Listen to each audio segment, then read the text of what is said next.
నమశంకరాయ. శివముక్కోటి జనవరి 3వ తారీఖు రోజున ఏర్పడుతుంది. ఇది మహామహిమాన్వితమైనటువంటిది, ప్రభావవంతమైనటువంటిది. శివరాత్రి కంటే ప్రభావవంతమైనటువంటిది ఈరోజు. ఈ రోజున ఆరుద్ర నక్షత్రం ఉండడం మహావిశేషం.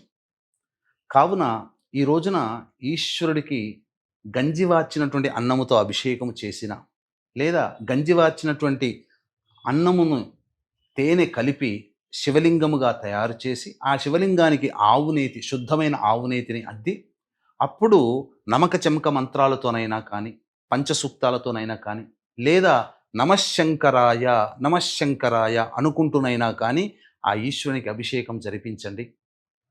అలాగే నైవేద్యముగా నూకలేని బియ్యముతో పాయసము వండి పరమేశ్వరునికి సమర్పించండి, లేదా తీపి పదార్థాలైనా సమర్పించండి. తద్వారా శివానుగ్రహం సంపూర్ణంగా కలుగుతుంది. అచిరకాలంలోనే మీ యొక్క సంకల్పం నెరవేరుతుంది.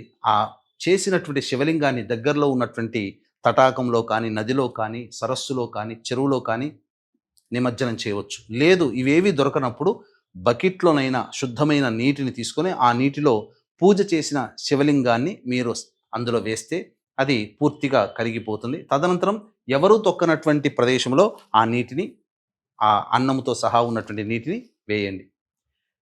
ఈ యొక్క జనవరి నుంచి డిసెంబర్ వరకు 2026 మొత్తం కూడా మీకు సంపూర్ణంగా నవగ్రహాలు అనుకూలించాలనే సదుద్దేశంతో శ్రీశైలంలో కానీ, లేదా శ్రీకాళహస్తిలో కానీ సర్వదోష నివారణ పూజల హోమాలలో భాగంగా నవగ్రహ పాశుపత మంత్ర హోమము, లక్ష్మీ హోమము, రుద్రహోమము, సుదర్శన హోమము లాంటి హోమాదులన్నీ కూడాను జరిపించి శక్తిపాతము చేసినటువంటి కరుంగలి మాల ఇవ్వడం జరుగుతుంది.